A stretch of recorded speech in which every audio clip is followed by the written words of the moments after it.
거리두기 장기화해 식당을 접는 사례가 늘면서 중고 식기업체 창고에는 팔려는 사람만 있고 사려는 사람이 없어서 집기가 쌓이고 있다고 합니다. 자영업자 경기가 이렇게 얼어붙으면서 이들과 거래하는 식기업체들마저 장사가 어렵다고 호소하고 있습니다. 취재기자 연결해서 자세한 이야기 들어보겠습니다. 이준엽 기자. 네, 서울 황학동 주방용품 거리에 나와 있습니다. 네, 주방용품 업체들 분위기는 좀 어떻습니까? 네, 제가 들어와 있는 곳이 주방용품 업체 가게 안입니다. 보시다시피 식기들이 잔뜩 진열되어 있는 걸 알 수 있는데요. 이런 식기들을 황학동에서는 매입해서 새 것처럼 깨끗하게 해서 다시 창업하는 사장들에게 파는 식으로 영업하고 있습니다. 그런데 가게를 방문하는 손님이 거의 안 보입니다. 식기를 사려는 손님은 많이 없고 폐업 때문에 중고로 팔려는 사람만 많아서인데요.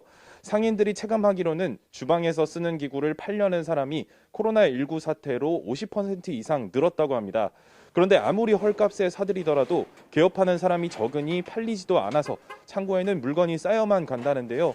중고 수요도 점점 줄어들다 보니 판매하려는 사람들 대부분을 돌려보내고 창고를 최대한 정리하며 허리띠를 졸라매는 실정이라 합니다.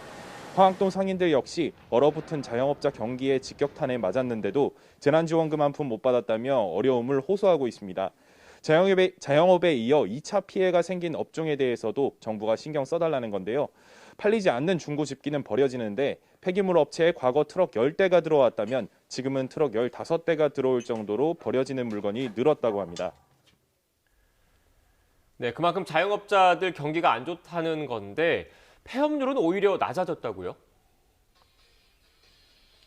네, 이번에 한국은행이 펴낸 보고서에 따르면 지난 2020년 자영업자 폐업률은 코로나19 이전인 지난 2019년보다 1%포인트 떨어진 12.8%였다고 합니다. 전문가들은 폐업하면 사업자금, 대출, 원리금을 갚아야 하는 데다 손실보상도 받을 수 없기 때문으로 보고 있습니다. 자영업자들이 폐업할 돈마저 없어 근근히 버티고 있다는 건데요. 그런데도 신규 창업은 없고 도저히 못 버틴 자영업자들이 폐업하다 보니 서울 곳곳 상권은 나빠지고 있습니다. 명동 공실률이 43.3%로 서울에서 가장 심각하고요. 신촌은 4 가운데 하나, 광화문은 5 가운데 하나는 빈 점포인 상황입니다. 벼랑 끝에 몰린 자영업자들은 영업 제한에 반발하며 점등 시위에 나섰습니다. 제한 시간인 밤 9시를 넘겨도 간판과 업장불을 켜놓고 영업 의지를 내보이는 건데요.